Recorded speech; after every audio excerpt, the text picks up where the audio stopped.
Shadnagar MLA వెలమలపై MLA Veerlapalli Shankar చేసిన వ్యాఖ్యలు దుమారం రేపుతున్నాయి.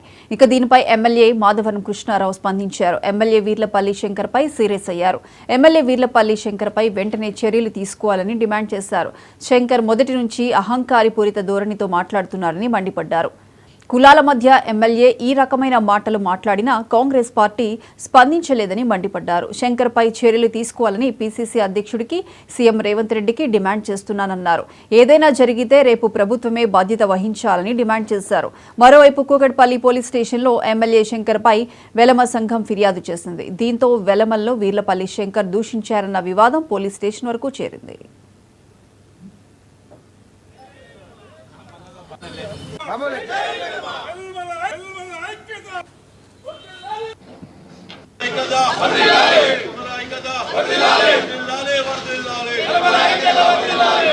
షాద్నగర్ శాసనసభ్యుడు ఒక కులాం గురించి మాట్లాడినటువంటి మాట ఈ రకంగా మాట్లాడినటువంటిది కూడా చూసాం. ఈ కాంగ్రెస్ పార్టీ వచ్చిన తర్వాత ఈ కులాల మధ్యలో చిచ్చు పెట్టేటటువంటి ముఖ్యమంత్రి గారే బాధ్యత.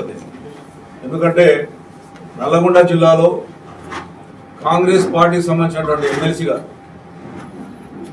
ఏదైతే రెడ్డి వర్గానికి సంబంధించినటువంటి రెడ్డిలను ఏ రకంగా ఇబ్బందికరంగా మాట్లాడిందనేటువంటిది కూడా మన కన్నాలో చూసాం. ఆ రోజు నల్లగొండ జిల్లా భువనగిరిలో మీటింగ్ పెడుతూ రెడ్డి సామాజిక వర్గాన్ని ఎంత భయంకరంగా తిట్టిండు కాంగ్రెస్ పార్టీ ఎమ్మెల్సీ అన్నటువంటిది కూడా చూసాం. దాని మీద కూడా ఏ రకంగా కూడా యాక్షన్ తీసుకోలేదు. దాని తర్వాత మందకృష్ణ మాదిగ గారు చాలా పాపం, నాకు తెలిసి మటుకు నేను చిన్నప్పటి రాజకీయంలో ఉన్నాను.